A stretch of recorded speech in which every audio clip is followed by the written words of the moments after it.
இந்த வீடியோ வந்து ஸ்கிப் பண்ணாம பாருங்க. அப்பதான் நான் என்ன விஷயம் சொல்றேன்னு உங்களுக்கு புரிய வரும்.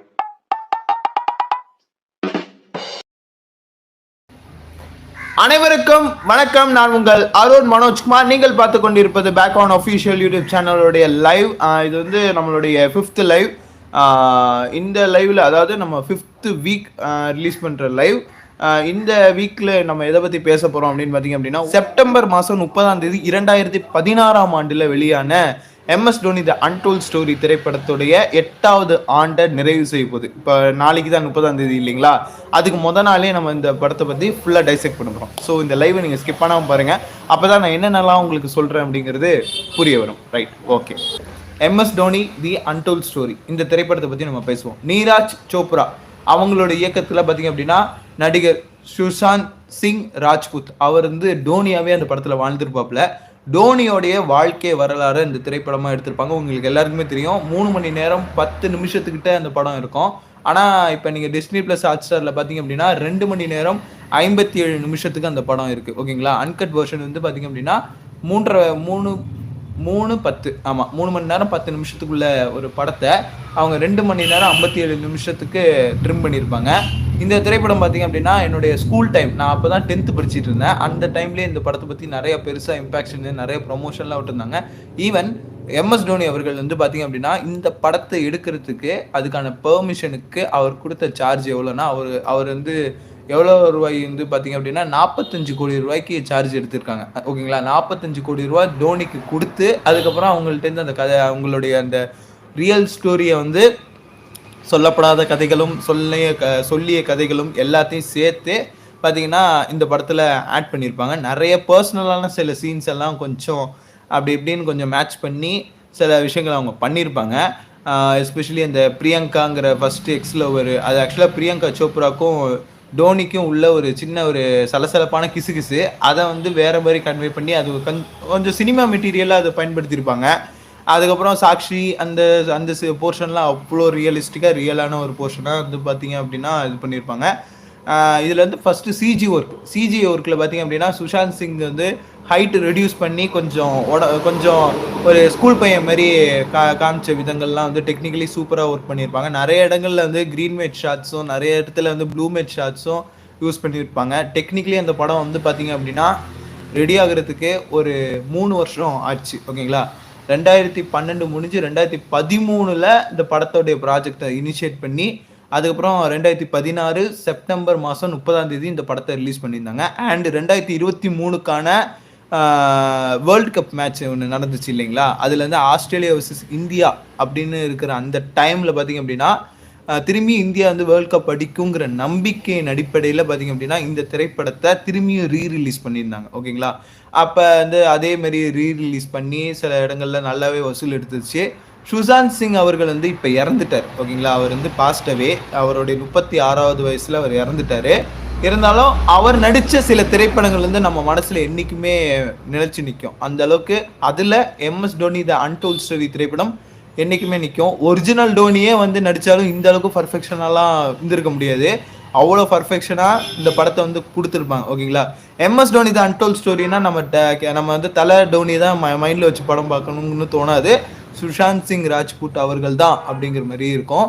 எஸ்பெஷலி வாழ்க்கையே இப்படியே போயிடுமா சார், அதுவாக இருக்கட்டும், நம்ம எங்கே தோற்றோம் தெரியுமா, நம்ம பேஸ்கெட் பால் கிரவுண்ட்லேயே தோத்துட்டோம் அப்படிங்கிறத இருக்கட்டும், அந்த டோனியோட கேரக்டரை விட ஒரு படி மேலே இருந்து பார்த்தீங்க அப்படின்னா சுஷாந்த் சிங் ராஜ்புத் அவர்கள் ஸ்கோர் பண்ணியிருப்பார். ஓகேங்களா? என்னை கேட்டால் அவரே டோனியா, உண்மையான டோனியாவே அவராகவே இருந்திருக்கலாமே அப்படிங்கலாம் தோணியிருக்கும். அந்த படத்தை அவ்வளோ தூரம் பார்க்கும் பொழுது அந்த படத்துக்கு டோனிங்கிற கேரக்டருக்கு இவர் தாண்டி வேறு யாருமே கிடையாதுடா அப்படிங்கிற அளவுக்கு அந்த படத்தை வந்து செம்மையாக கேரி ஓவர் பண்ணி சூப்பராக கொண்டு போயிருப்பார். அது வந்து ரொம்ப அழகாகவும் ரொம்ப என்கேஜிங்காகவும் சூப்பராக என்கரேஜிங்காகவும் போவோம். அது ஒன்று. அதுக்கப்புறம் வேறு என்னென்ன இருக்குது அப்படின்னு பார்த்தா வேறு என்னென்னலாம் சொல்லலாம் அப்படின்னு யோசிக்கும்போது படத்துடைய பாடல்கள், அந்த பாடல்கள் எப்பா அது ஹிந்தி சாங் தான் ஹிந்தியில் தான் தமிழில் யார் லிரிக்ஸ் எழுதுனா இந்த அளவுக்கு மனசை போட்டு வருடி எடுக்கிற மாதிரி அர்மான் மாலிக் அவர் தான் வந்து அமால் மாலிக்னு நினைக்கிறேன். ஆமாம், அர்மான் மாலிக், அமால் மாலிக், இந்த அண்ணன் தம்பி தான். இவங்களே வந்து கம்போஸ் பண்ணி பாடல்கள்லாம் பயங்கர ஹிட்டு கொடுத்துருக்காங்க. அதுலேயே எனக்கு ரொம்ப பிடிச்சிருந்தது வந்து போராடலாம் சாங்கு. கொஞ்சம் இந்த கொஞ்சம்ங்கிற சாங் வந்து 2 வெர்ஷனில் வரும். 2 வெர்ஷனுமே இப்போ இதாக இருக்கும். ஹிந்திலையும் சூப்பராக இருக்கும், தமிழ்லையும் சூப்பராக இருக்கும். எஸ்பெஷலி அந்த ஒரு சிங்கர் தான் வந்து ஹிந்தி, தமிழ், தெலுங்கு, மலையாளம், அந்த தமிழ் எல்லா எல்லா லாங்குவேஜ்லேயுமே அந்த வேர்ஷன், அந்த கொஞ்சம் உன் பார்வையால் அந்த சாங் இருக்குல்ல, அந்த சாங்கோடைய அந்த ஆல் லாங்குவேஜ் வெர்ஷன்லேயே அவர் தான் பாடியிருக்காரு. அர்மான் மாலிக் தான் பாடியிருக்காப்புல. அந்த அளவுக்கு அவருக்கு ரொம்ப மனசுக்கு நெருக்கமான பாடலாகவும் இருந்ததுனால எல்லா வருஷனுமே அவரே பாடிட்டதா சொன்னார். ஓகேங்களா, ஒரு பேட்டியில் வந்து அவர் வந்து அதை பற்றி ஓப்பன் அப் பண்ணி சொல்லியிருந்தாரு. அந்த சாங் இன்னைக்கு கேட்கும் போதும் நல்லா இருக்கும். ஓகேங்களா, 2 வெர்ஷனில் அந்த பாடல் இருக்கு. 2 வெர்ஷனுமே சூப்பராக இருக்கும். ஓகேங்களா, நான் அந்த 2 வெர்ஷனையும் கம்பைல் பண்ணி தான் நான் கேட்பேன். ஏன்னா அது வந்து இன்னும் நமக்கு ஃபீல் வந்து என்ஹான்ஸ் பண்ணி கொடுக்கும். ஒரு 2ஐயும் சேர்த்தாக்க ஆல்மோஸ்ட் ஒரு 5 மினிட்ஸ்க்கு வரும் அந்த சாங். ஓகேங்களா, அது கேட்கும் பொழுதே அவ்வளோ ஒரு ரெஃப்ரெஷிங்காக இருக்கும். அர்மான் மாலிக் அவர்களோட சிங்கிங்கில் நான் வந்து அடிமை. அதுவும் அந்த கொஞ்சம்ங்கிற சாங்கு. ஓகேங்களா, அப்புறம் வேற என்ன, போராடலாம் அப்படின்னு சொல்லி ஒரு சாங் ஒன்று வரும், அது ஒன்று. அதுக்கப்புறம் உன்னால் உன்னால் நான் அப்படின்னு சொல்லி அது ஒரு சாங், ஒரு ஹீரோயினுக்கான சாங். அதாவது சாக்ஷியை வந்து கல்யாணம் பண்ணுற காலகட்டத்தில் பிளேஸ் பண்ணுற ஒரு சாங், அது ஒன்று. அதுக்கப்புறம் வந்து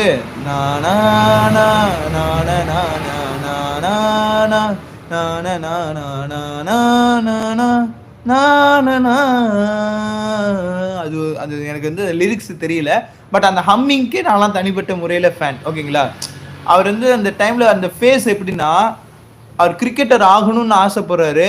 அந்த ஃபேஸில் இருக்கிறப்ப ஒரு பொண்ணு வந்து அவருக்கு சப்போர்ட் பண்ணுது அப்படிங்கிறப்ப அந்த இடத்துல ஒரு சாங் ஒன்று வரும். ஆக்சுவலாக லவ்ங்கிறத தாண்டி நமக்கு ஒரு எக்ஸ்டர்னல் சப்போர்ட் கிடைக்குது. நம்ம ஃப்ரெண்ட்ஸு ஃபேமிலின்னு என்ன இருந்தாலும் எக்ஸ்டர்னலாக வேற ஒரு இடத்துல சப்போர்ட் கிடைக்குதுங்கிறப்ப அந்த இடத்துல இது செம்மையாக இந்த சாங் வந்து செம்மையாக ஒர்க் அவுட் ஆகிருக்கும்.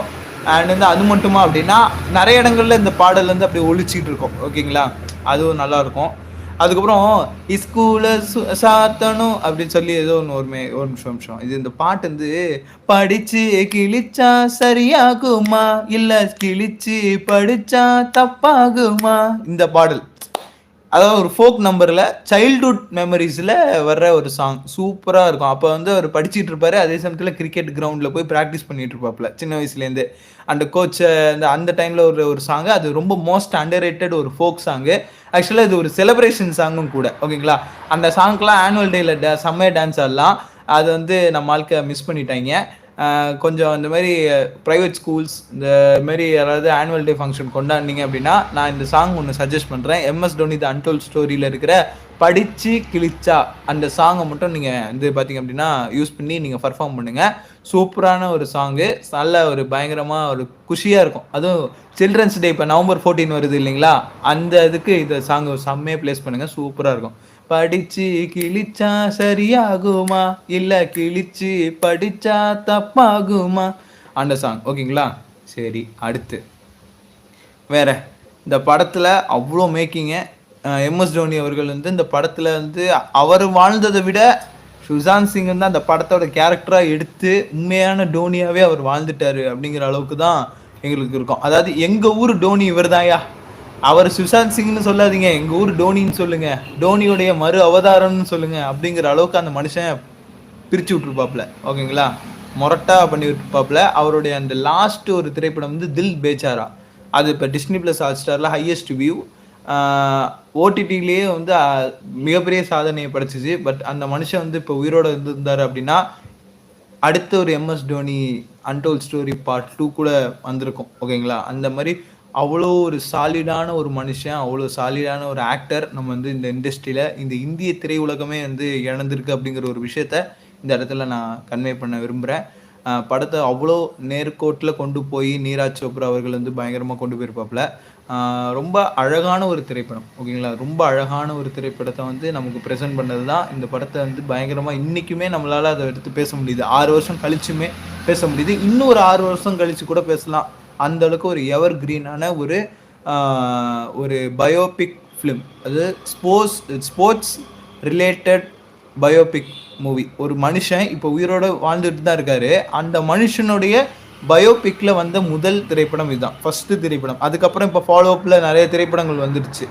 சச்சின் ஏ பில்லியன் ட்ரீம்ஸாக இருக்கட்டும், அப்புறம் வேற என்ன, இப்போ 83 இருக்கட்டும், இதெல்லாம் அதுக்கு அடுத்தடுத்து வந்தது. ஆனால் ஃபஸ்ட்டு வந்தது வந்து நம்ம எம்எஸ் டோனி த அன்டோல்ட் ஸ்டோரி.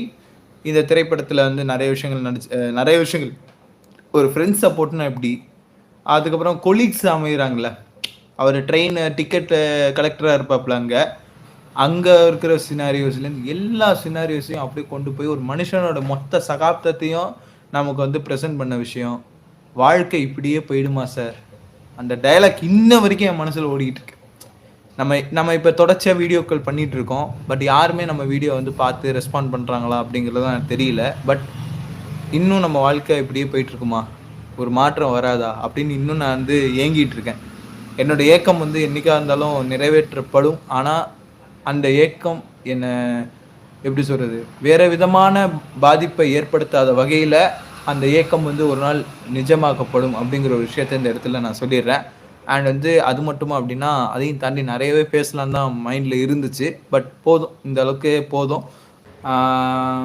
இந்த வீடியோ உங்களுக்கு பிடிச்சிருந்துச்சுன்னா உங்கள் ஃப்ரெண்ட்ஸ் அண்ட் ஃபேமிலி மெம்பர்ஸ் எல்லாருக்குமே ஷேர் பண்ணிவிடுங்க. நம்ம சேனல் இது வரைக்கும் சப்ஸ்கிரைப் பண்ணாதவங்க சப்ஸ்கிரைப் பண்ணிவிடுங்க, பக்கத்தில் இருக்க பெல் பட்டனை கிளிக் பண்ணிவிடுங்க. அண்ட் இது வரைக்கும் என்னோட லைவை வந்து from the ஸ்டார்ட்லேருந்து till the end வரைக்கும் பார்த்த நேயர்களுக்கு எல்லாருக்குமே நான் நன்றியை சொல்லிக்கிறேன்.